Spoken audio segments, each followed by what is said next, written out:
ay rated SPG. Striktong patnubay at gabay ng magulang ang kailangan. Maaaring may masiselang tema, lengguwahe, karahasan, sexual, horror o droga na hindi angkop sa mga... Good morning mga kachikas and welcome sa aking munting channel. Desidido na nga na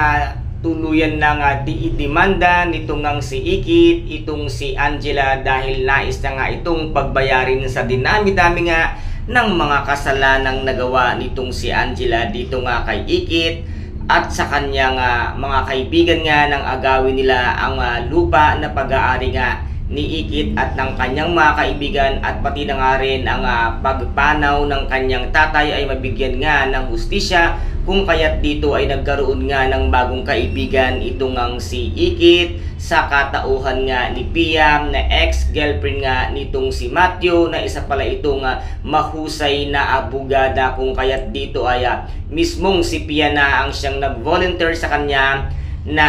ang mga katulad daw ni Angela ay dapat pagbayarin sa isang napakalaking kasalanang nagawa lalo na nga sa pamilya nito ngang si Ikit kung kaya't dito ay siya na ngayon ang tatayo bilang abogada ni Ikit at ngayon ay pagbabayarin nga ni Ikit ito ngang si Angela sa lahat-lahat nga ng kasalanang nagawa nito ngang si Angela simula pa lamang bata sila at simula pa lamang nang makilala at makasama nga ng tatay ni Ikit ito nga mag-ina nga